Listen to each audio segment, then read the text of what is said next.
Alright, we need to have a serious discussion about what's going on in Battlefield 1. The game right now, if you're trying to play Operations, is nothing short of a nightmare. And it's for a couple of reasons. I'll talk about the servers, I'll talk about the server browser in a minute.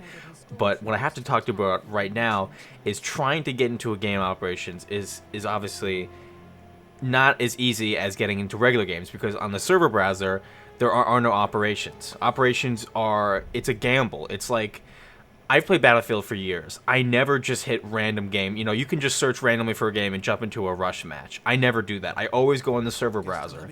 Now, obviously with Operations, you can't go on the server browser. You have to randomly find a game. You pick whatever operation you want, and you pick the size. I always pick 40.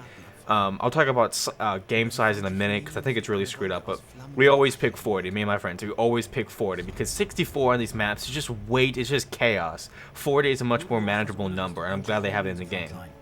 We always pick 40. And sometimes it can take 5, 6, 7 tries to get into a game because they're always empty. Now maybe that's just because people aren't playing, but this video right here, this is not 1 o'clock on a Monday. This is like 8 o'clock on a Wednesday. This is you know, it's not Saturday or Sunday. I get it. It's not prime time, but you can't find a game. And when you do find games with people in them, there's a couple people. You could sit there for 10, 15 minutes waiting until it gets full. I understand that, you know, there's only so much you can do with browsers. There's only so much you can do.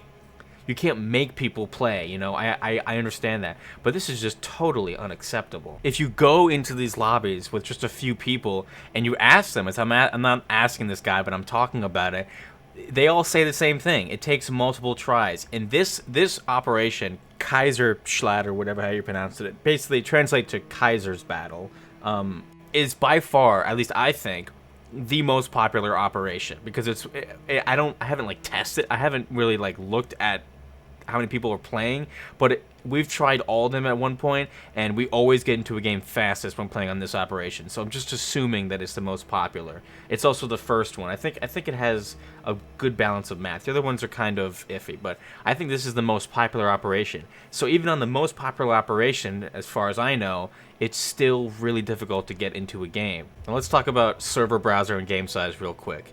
I think one of the biggest problems with Battlefield 1 is the official DICE servers are literally either 24 or 64. So 24 is too few, 64 is too many. There's nothing in between. And by doing this, I'm never going to play on official DICE servers unless it's Operations with 40. Because 64, like I said, 64 is just too fucking many. These maps, I don't think were optimized for 64.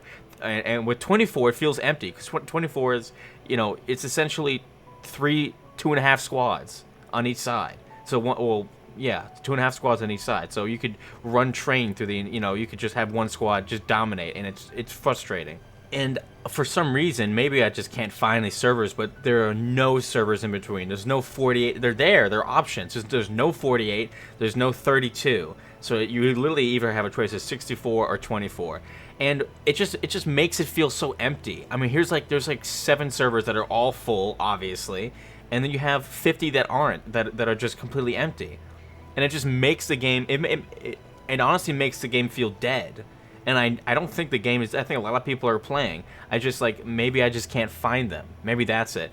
But I'm not getting any custom servers either. I'm only getting DICE official.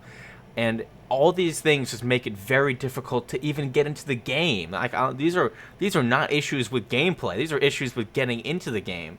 And you don't want people having trouble getting into your game and playing it, because it just becomes impossible. But thank God they added the feature to buy battle packs, because I was a little worried there that they weren't going to. But thank God they proved me wrong.